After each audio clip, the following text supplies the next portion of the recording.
Dernièrement, mon mari Bob est inséparable de son smartphone, le portant toujours avec lui et discutant avec quelqu'un sur WhatsApp. Apparemment, il y a une femme avec qui il communique dans mon dos. Voyant une opportunité quand Bob dormait, j'ai décidé de remplacer ses coordonnées par les miennes et de lui envoyer un message. Veux-tu te rencontrer à l'hôtel maintenant? Moi aussi. J'arrive. Sans se rendre compte qui me parlait. Bob est rapidement arrivé à l'hôtel. Je me demande quelle tête il fera quand il réalisera que c'est moi qui l'attends dans cette chambre. Je m'appelle Mary Smith. J'ai actuellement 33 ans, je suis une mère au foyer à la recherche d'un emploi. Mon mari, Jean, est un employé de bureau de 35 ans. Nous nous sommes rencontrés grâce à une introduction d'un ami et sommes mariés depuis 3 ans maintenant. J'ai été initialement attirée par la masculinité de Jean, mais avec le temps, son côté dominant et arrogant est devenu plus évident. Il y a environ 2 mois, la boulangerie où je travaillais a fait faillite en raison de la récession, et j'ai dû démissionner. Quand j'en ai parlé à Jean, tout ce qu'il a dit était qu'il prévoit de vivre à mes crochets. Trouve un emploi rapidement. Bien sûr. J'avais l'intention de trouver un nouvel emploi immédiatement après avoir démissionné, mais la recherche d'emploi ne se passait pas bien. Mon mari a commencé à me traiter de bonne à rien qui ne sait que pétrir la pâte. Et ce n'était pas seulement en privé. Il a commencé à ramener des collègues et des subalternes à la maison après le travail et à me rabaisser devant eux. Désolé, les gars. Avec une femme qui ne sait que préparer des repas comme ça, c'est dur, vous savez. Eh bien, nous sommes passés à l'improviste. Désolé, madame. Pas besoin de s'excuser. Elle est au chômage et a juste trop de temps libre. Je suis vraiment désolée qu'elle trouve un emploi avant que je sois complètement exploitée. Ignorant les regards gênants de ses amis, mon mari a juste ri. Compte tenu de la présence d'invités. Je me suis mordu la langue et j'ai laissé passer ses commentaires, mais je ne suis pas du genre à reculer facilement. Quand nous étions juste tous les deux, les disputes étaient fréquentes. Pourtant, il est vrai que nous vivons maintenant avec son salaire, et quand il l'a souligné, je n'ai pas pu m'empêcher de me sentir petit. Lentement mais sûrement, notre relation a commencé à se détériorer. Cependant, je ne considérais pas le divorce. Je croyais que dès que je trouverais un emploi et commencerais à travailler, son attitude changerait. Mais à mesure que je passais plus de temps avec lui, j'ai commencé à remarquer des comportements chez lui que j'avais précédemment ignorés. Il avait toujours son smartphone collé à la main à la maison, et j'ai remarqué qu'il était constamment sur l'application de messagerie. Même si nous sommes mariés, je n'avais pas l'intention de violer sa vie privée. Mais une fois que je suis devenu curieux, je n'ai pas pu m'empêcher de jeter un coup d'œil à son téléphone. Me voyant regarder son téléphone, il a dit brusquement « Quoi ?» et l'a rapidement mis dans sa poche. Je viens de remarquer que tu es toujours en train de texter. Ce n'est pas ton affaire, non? Eh bien, si, mais... Pourrait-il avoir des conversations qu'il ne veut pas que je voie? À cause du comportement de mon mari, j'ai commencé à penser qu'il y avait quelque chose. Puis, un jour, quand mon mari est rentré à la maison, il trifouillait son smartphone dans le salon comme d'habitude, mais après un moment, il s'est mis à ronfler, affalé sur le canapé.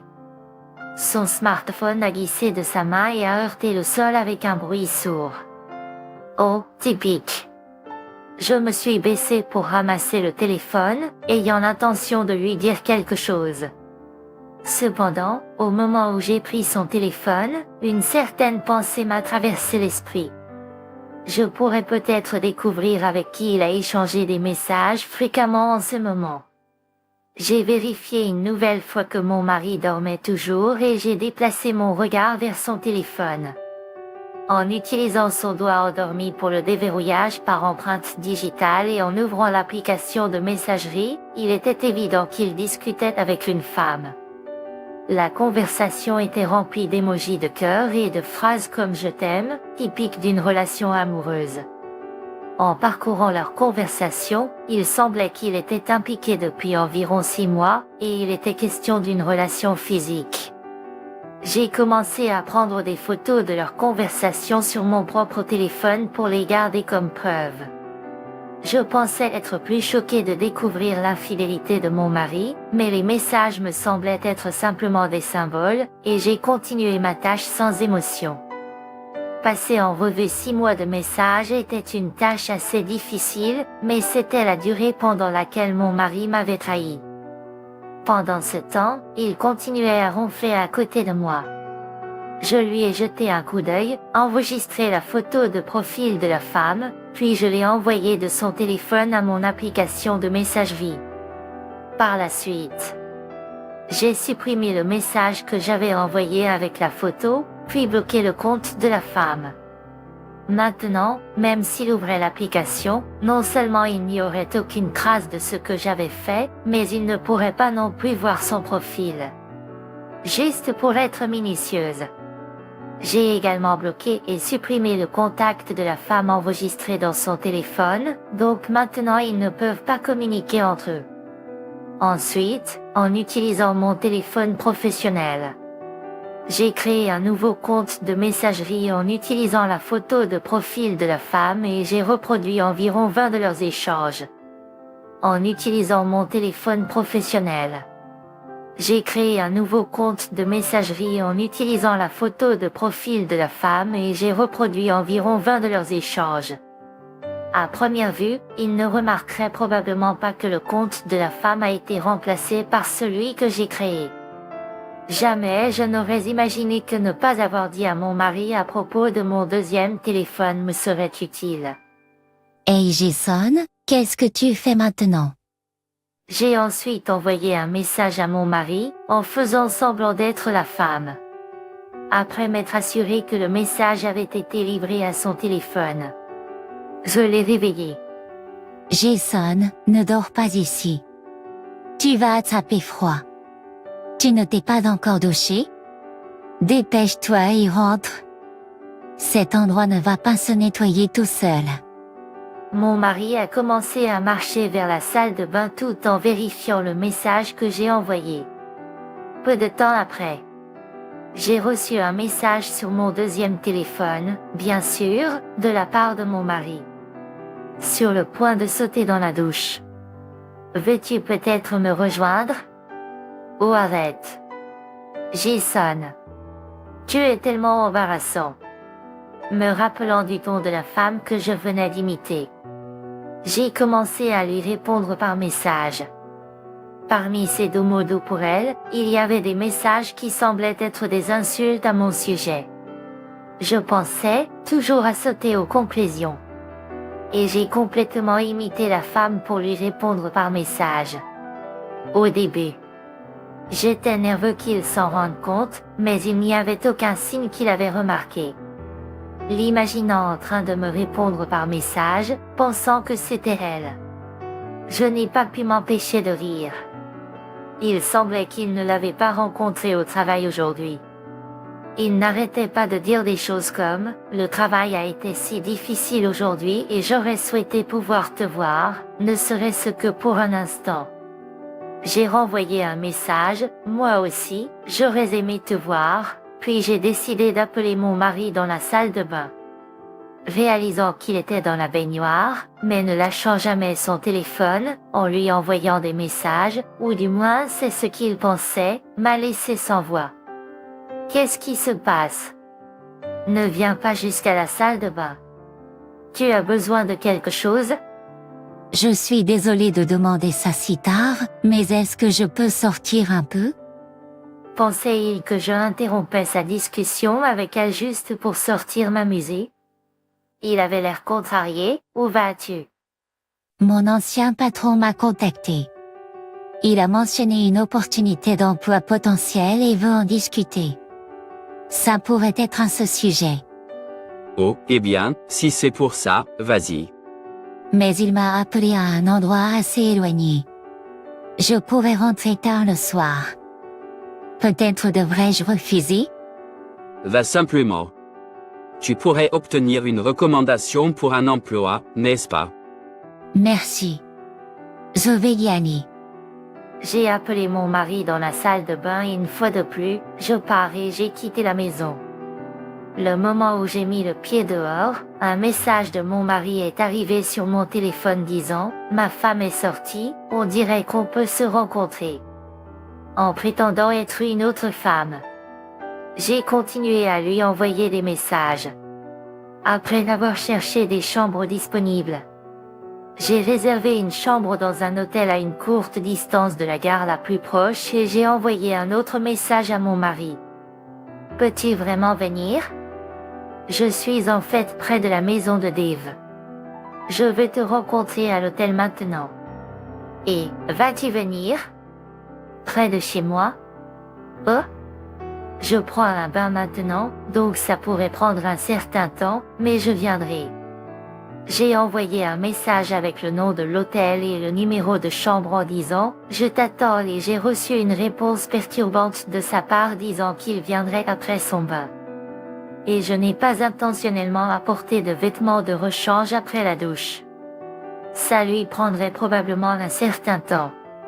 Environ 30 minutes après être arrivé dans la chambre d'hôtel, mon mari m'a envoyé un message disant « Je serai bientôt là ». Pendant que j'attendais dans la chambre, il y a eu un léger écho à la porte. Est-ce lui ? Il est plus rapide que je ne le pensais. Je jetai un coup d'œil par le Jida. Je pouvais voir mon mari ajuster ses cheveux et ses vêtements. J'ai ouvert la porte, attrapé son bras et l'ai tiré à l'intérieur. Et là, que se passe-t-il? Dit-il en riant, mais dès qu'il vit mon visage, ses yeux s'élargirent de choc. J'ai attendu. Pourquoi es-tu ici? Puis quoi? Parce que c'est moi qui t'ai appelé ici. Mon mari sortit son téléphone pour vérifier les messages.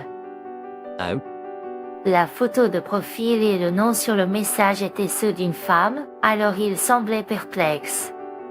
Il ne cessait d'alterner les regards entre le message et mon visage. Tu ne peux vraiment pas faire le rapprochement, n'est-ce pas? J'ai envoyé ces messages. Désolé. Je ne suis pas ta précieuse petite amie. toi? Comment tu sais pour elle? J'ai toujours été curieuse de ton comportement sournois. Eh bien, je n'ai jamais vraiment pensé que tu trompais, pour être honnête. Toi, mentir à propos de rencontrer ton ancien patron, n'as-tu pas honte de faire ça? Je suis désolée pour le mensonge, mais un homme qui vient avec empressement dans un hôtel juste parce qu'une femme l'appelle n'est pas beaucoup mieux. Tu ne crois pas? Je n'étais pas empressé de quoi que ce soit. Oh, mais tu es venu jusqu'ici parce qu'elle a dit qu'elle voulait te voir. Trouver des excuses ne te rend pas crédible, tu sais. Quand j'ai regardé mon mari droit dans les yeux, il me fixa un moment puis se reprit. Et dire que tu vis à mes crochets. Tu utilises toujours cette excuse quand tu es dans une impasse. C'est la vérité, n'est-ce pas?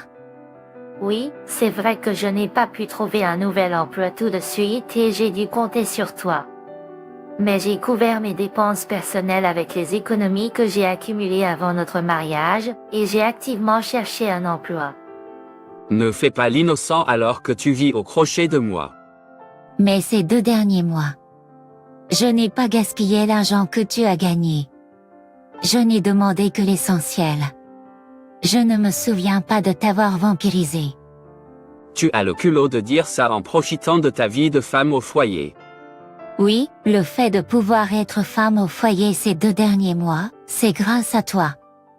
Je te suis reconnaissante de travailler à l'extérieur.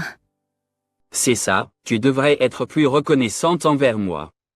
Mais si on ne peut pas s'entraider quand l'un de nous en a besoin, à quoi bon être marié? Peut-être que c'est bien que tu aies une petite amie. Toi? Tu envisages le divorce? Oui, peut-être que ce n'est pas une si mauvaise idée. C'est une terrible idée. Ne prends pas cette décision toute seule. C'est toi qui as trompé, même si tu es marié. N'ai-je pas le droit de décider si je veux continuer ce mariage avec quelqu'un comme ça? Tu ne travailles même pas. Comment comptes-tu vivre si tu me quittes? Ne t'inquiète pas pour moi. J'ai déjà trouvé un autre emploi, et j'ai toujours la maison de mes parents où aller. Donc, pas besoin de ta préoccupation. Pourquoi ne m'as-tu pas dit que tu avais trouvé un emploi plus tôt? Dois-je te le dire, à un futur étranger? Nous sommes toujours mariés, n'est-ce pas? Pour l'instant, oui. Mais j'ai décidé de divorcer, tout en faisant semblant d'être ta petite amie.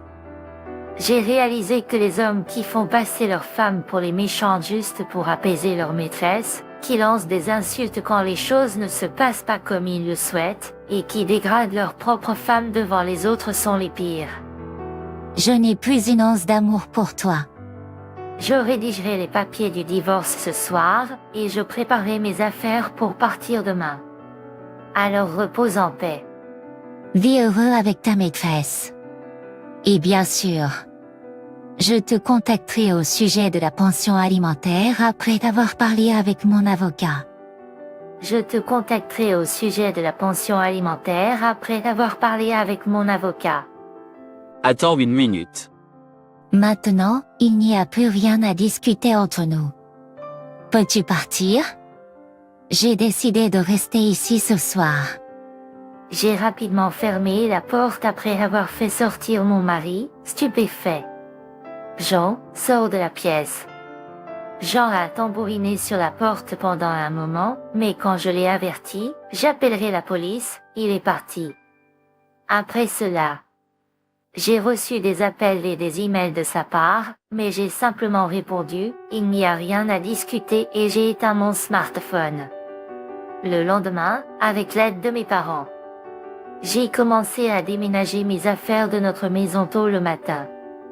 Alors que mes parents étaient déconcertés par ce revirement soudain, ils se sont précipités après avoir entendu mon histoire. Désespérément, Jean s'est accroché à moi, suppliant, s'il te plaît, réfléchis. Alors qu'il était à genoux devant la porte d'entrée. Nous en avons parlé la nuit dernière, mais je n'ai plus rien à te dire. S'il te plaît, calme-toi. Je mettrai fin à cette relation avec elle. Je te promets de ne plus jamais tromper. Pourquoi crois-tu mériter une seconde chance? S'il te plaît, pardonne-moi. Ça suffit. Ce n'est pas seulement à propos de notre fille. Nous n'avons pas l'intention de te pardonner d'avoir trahi notre fille non plus. Au final, mon père sans détour a eu une conversation sérieuse avec James, et il est tombé silencieux. De là, je suis retourné dans la maison de mon enfance, et les discussions sur le divorce avec James ont commencé. J'ai engagé un avocat pour médiation et j'ai exigé une compensation de la part de James et de sa maîtresse. Il s'avère que sa maîtresse était une femme de 23 ans qu'il a rencontrée sur un site de rencontre. Même si elle travaille actuellement à temps partiel et n'a pas d'économie, elle a demandé une réduction. Mais c'est une adulte qui a délibérément fréquenté un homme marié, donc il n'y avait aucune raison pour moi d'être indulgente. J'ai exigé $2000 et ses parents ont accepté de le couvrir. De la part de James, j'ai exigé $3500 et je me suis assuré de recevoir ma juste part de nos économies. James semblait prétendre qu'il me soutenait alors qu'il était sans emploi, mais il semble que cet argument ait été rejeté. Je suis retourné dans la maison de mon enfance et j'ai commencé à travailler à temps partiel dans une boulangerie à proximité. On m'a dit qu'avec dévouement, je peux devenir employé à temps plein, c'est donc ce que je m'efforce d'atteindre. J'ai envisagé de louer un appartement une fois que les choses se seront calmées. Mais pour l'instant, je prévois de passer du temps de qualité et de rendre à mes parents. Le mois prochain, je prévois un voyage dans une station thermale avec eux.